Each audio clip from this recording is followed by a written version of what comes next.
The year is 2017. The target, Julian Assange, founder of WikiLeaks. The location, the Ecuadorian embassy in London. The objective, kill or capture. And according to former intelligence officials, the order came from, quote, the highest levels of the American government. Now, normally, grabbing one guy is a Tuesday for the CIA, snatch him on his commute, bump into him at his coffee shop. One problem, Assange didn't have a commute. He hadn't had one in 5 years, because for 5 years he'd been living inside a foreign embassy, where storming the door is the kind of thing that starts wars. So the agency got creative. Plan A, secretly kidnap him and fly him to America. Too obvious. Plan B, kidnap him and hand him to the British, so nobody knows who did it. Better, except the Brits might not extradite him. Which brings us to Plan C, the one nobody was supposed to say out loud. Poison. Snipers. A team of operatives going through the embassy wall. Nothing was off the table. Then Russia entered the chat. The Kremlin figured smuggling Assange to Moscow would humiliate America the same way sheltering Edward Snowden did. So now the CIA was planning for that too.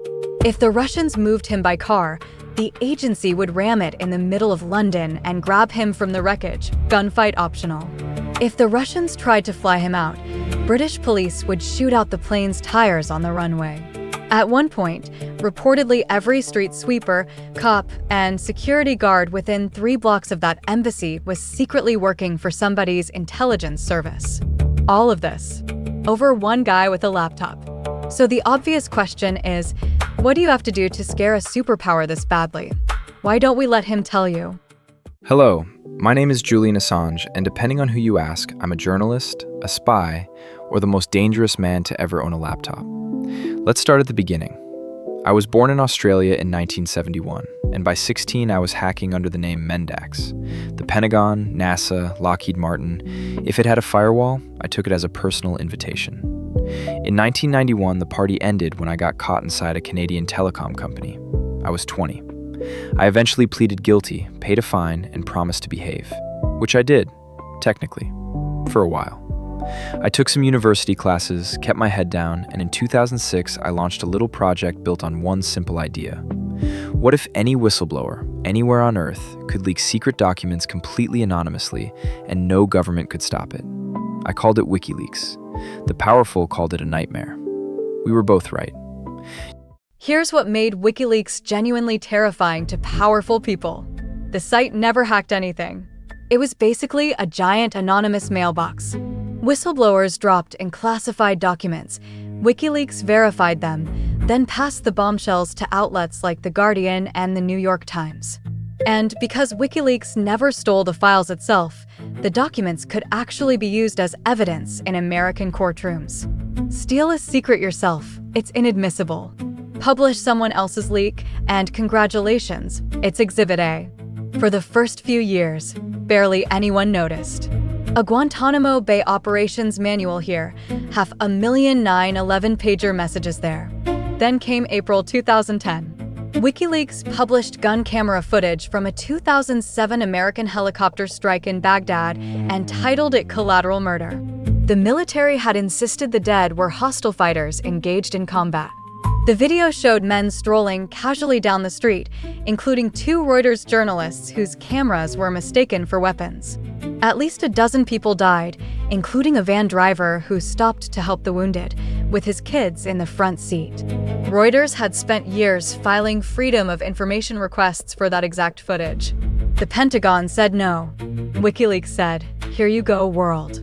Within months came 92,000 classified files on Afghanistan, then almost 400,000 on Iraq, the largest leak of classified documents in American history at that point. The soldier behind it, Chelsea Manning, was arrested. The government tried to strangle WikiLeaks financially, so the site just switched to Bitcoin.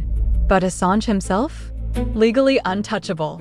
He hadn't stolen a single file. Which meant if you wanted to take him down, you'd need to find another way. And wouldn't you know it, another way showed up almost immediately. In August 2010, just months after Collateral Murder, I traveled to Sweden, a country famous for protecting journalists, hoping to base WikiLeaks somewhere America couldn't reach. Instead, Swedish prosecutors opened a sexual assault investigation against me. I denied the allegations completely, and I'll admit, my interpretation was not charitable. The most wanted publisher on the planet, suddenly facing accusations that would shred his credibility, right when his credibility mattered most? What a coincidence. My real fear was simpler. Get sent to Sweden, and Sweden becomes a layover. The final destination is an American courtroom, or worse. I surrendered to police in London, fought extradition for a year and a half, and in 2012, Britain's highest court ruled against me. I was out on bail with a choice: report for extradition like a good boy, or vanish. I chose door number 2. In June 2012, Julian Assange walked into the Ecuadorian embassy in London and asked for political asylum. 2 months later, Ecuador said yes. Here's the fun part. The embassy is not a compound. It's an apartment-sized office suite. Assange's new kingdom was a converted backroom with a bed, a treadmill, a sun lamp, and eventually a cat named Michi. British police parked outside around the clock, ready to pounce the second his shoe touched the sidewalk, at a surveillance cost that ran into millions of pounds. And he stayed there for 7 years. Now, you might assume being trapped in a room would slow a man down. It did not. Because on March 7, 2017, WikiLeaks dropped Vault 7, thousands of internal CIA documents describing the agency's secret hacking arsenal. Tools to break into iPhones, Androids, even smart TVs. The people whose entire job is stealing secrets had their secrets stolen and posted online, the largest data loss in agency history. The CIA used to laugh at the Pentagon for getting leaked. Now it was their turn, and nobody at Langley was laughing. 5 weeks later, CIA Director Mike Pompeo stepped up to a podium and declared WikiLeaks a, quote, non-state hostile intelligence service. That phrase sounds like boring bureaucrat speak. It's not. It's a magic spell. Reclassifying WikiLeaks from publisher to hostile intelligence service unlocked offensive options, the kind normally reserved for enemy spy agencies. Behind closed doors, Pompeo reportedly told his officers nothing was off limits. Bring me the art of the possible. I'll worry about the lawyers in Washington. And that, dear viewer, is how we arrived at the opening of this video. Kidnapping sketches, gunfights with Russians in central London, and quiet conversations about whether the WikiLeaks problem could simply stop breathing. The only thing that shut it all down? The lawyers said it was a bad idea. Not wrong. Not illegal. A bad idea. Meanwhile, my living situation was deteriorating. Ecuador elected a new president, Lenin Moreno, and let's just say we didn't hit it off, especially after WikiLeaks published material tied to a corruption scandal involving him.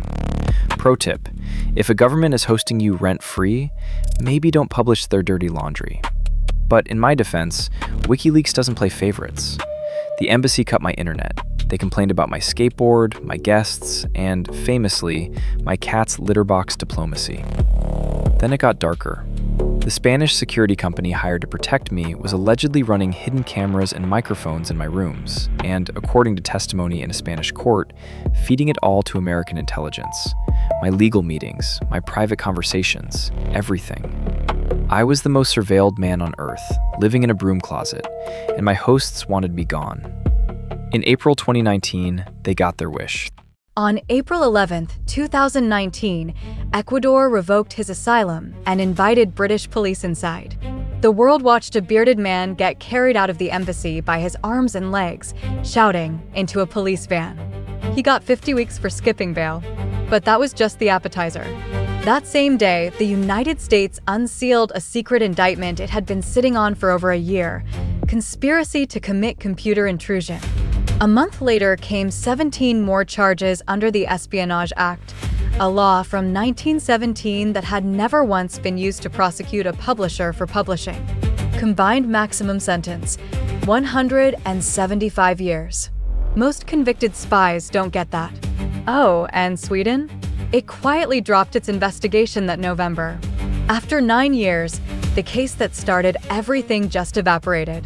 Assange, meanwhile, was shipped to Belmarsh, a maximum security prison nicknamed Britain's Guantanamo, usually reserved for terrorists and murderers, where he sat for 5 years, technically not serving a sentence, just waiting.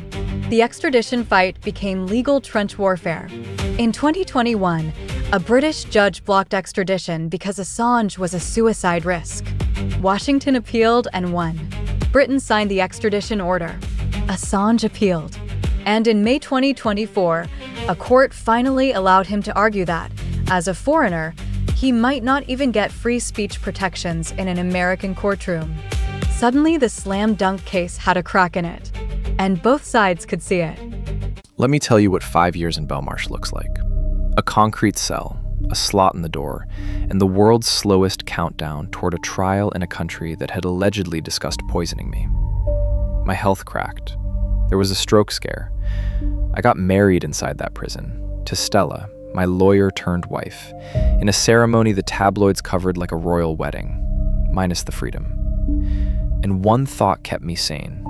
The longer this dragged on, the worse it looked.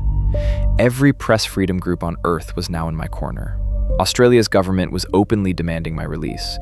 Even people who despised me had started saying the quiet part out loud. If publishing secrets is espionage, then every journalist is a criminal. And then, in June 2024, my lawyers walked into that prison with an offer. The deal was almost comically simple. Plead guilty to a single count, conspiring to obtain and disclose national defense information, and America would accept a sentence of time served. 5 years in Belmarsh, paid in full. One catch: Assange refused to set foot on the American mainland, and honestly, after everything you've just heard, can you blame him? So the Justice Department did something incredible. It moved the courtroom to him. A federal court in Saipan, a tiny U.S. territory in the middle of the Pacific, conveniently on the flight path to Australia. On June 26, 2024, Assange walked in, said the word guilty, and walked out a free man 3 hours later. The judge literally wished him a happy early birthday. He boarded a charter jet, which, by the way, cost $500,000 that his supporters crowdfunded in about a day, and landed in Australia to embrace his wife and 2 young sons, boys who had never known their father as a free man. So let's recap the final score. The CIA brainstormed kidnappings, embassy raids, and assassination. Prosecutors threatened 175 years. And it all ended with one guilty plea, 0 additional days in prison, and a birthday greeting from the bench. But before you call it a happy ending, read the fine print. Julian Assange is now the first publisher in American history convicted under the Espionage Act for receiving secrets and showing them to you. He later told European lawmakers he pleaded guilty to journalism. That precedent isn't going anywhere, which means the real question was never what happens to Julian Assange. It's what happens to the next person who presses publish.